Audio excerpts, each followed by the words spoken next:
జైపాల్ రెడ్డికి సిద్ధాంతపరమైన విభేదాలే తప్ప వ్యక్తిగతం ఉండదని, వాజ్పేయి, సుష్మా స్వరాజ్ లాంటి వారితో కూడా జైపాల్ రెడ్డికి వైరం లేదని అన్నారు సీఎం రేవంత్ రెడ్డి. హైదరాబాద్ తాజ్ కృష్ణలో ఐసీఎఫ్ఐ క్యాపిటల్ ఫౌండేషన్ సొసైటీ ఆధ్వర్యంలో ఎస్ జైపాల్ రెడ్డి స్మారక అవార్డు ప్రదానోత్సవం కార్యక్రమానికి హాజరైన ఆయన దేశ రాజకీయాల్లో జైపాల్ రెడ్డి తనదైన ముద్ర వేశారని కొనియాడారు. పీవీ తర్వాత చట్టసభల్లో జైపాల్ రెడ్డిది ప్రముఖ పాత్ర అని, జైపాల్ రెడ్డి సహకారం లేకపోతే తెలంగాణ వచ్చేది కాదని ఘంటాపథంగా చెప్పారు.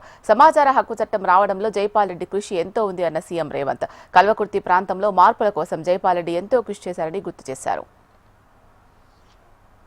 మాట్లాడడానికి మా బ్యాక్ ఆఫీస్ పెద్ద నోట్ ప్రిపేర్ చేసి మనకు తెలియని వాళ్ళ గురించి, మనం తెలుసుకోవాల్సిన వాళ్ళ గురించి మాట్లాడాల్సి వచ్చినప్పుడు ఇలాంటి నోట్స్ అవసరం. జైపాల్ రెడ్డి గారి గురించి నాకు కానీ మీకు కానీ అవార్డు గ్రహీతలు పేపర్ చూసి చదివి చెప్పాల్సిన అవసరం లేదని నేను బలంగా నమ్ముతున్నాను.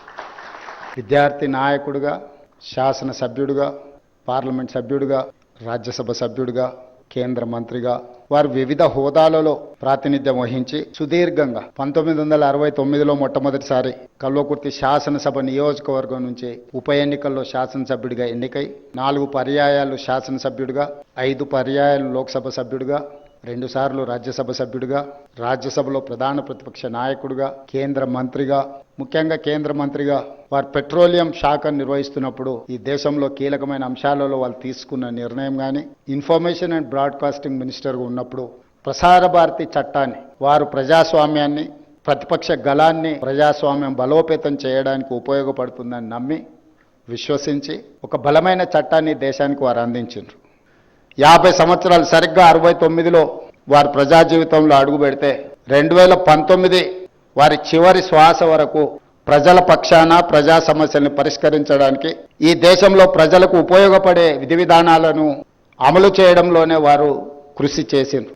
వారి దగ్గరికి ఎవరైనా ఏదైనా సమస్య మీద వస్తే, ఒక రేషన్ కార్డు కావాలనో లేకపోతే ఏదైనా చిన్న సమస్య మీద వచ్చినప్పుడు మేమందరం ఆ వచ్చిన వ్యక్తికి ఆ రేషన్ కార్డు ఇప్పించడం ఎలా అనే ఆలోచన చేస్తే, అసలు ఈ విధానాన్ని సరళీకృతం చేస్తే పేదలకు ఏ విధంగా మేలు జరుగుతుంది, అసలు పరిపాలనలో తీసుకురావాల్సిన మార్పుల గురించి జైపాల్ రెడ్డి గారు ఆలోచన చేసేది.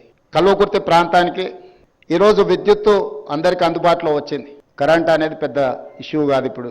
కానీ ఆనాడు వారు శాసనసభ్యుడిగా ఉన్నప్పుడు ఆ ప్రాంతానికి, కల్వకుర్తి ప్రాంతంలో వందలాది గ్రామాలలో విద్యుత్తు లేనప్పుడు అక్కడి రైతులలో, అక్కడి పేదల జీవితాలలో వెలుగు నింపాలి అనంటే, అక్కడ అభివృద్ధి జరగాలి, వ్యవసాయంలో రాణించాలి అనంటే విద్యుత్ అవసరాన్ని మొట్టమొదట గుర్తించి ఆ రోజు వారు ఆ ప్రాంతాన్ని అత్యధిక అభివృద్ధి చెందడానికి అవసరమైన ప్రణాళికలను సిద్ధం చేసిండ్రు. అదేవిధంగా ఆ ప్రాంతంలో చదువుకున్న మిడ్ సెగ్మెంట్, ఈరోజు మనము ప్రొఫెషనల్స్ని చూస్తున్నాం, స్కిల్డ్, సెమీ స్కిల్డ్, అన్స్కిల్డ్.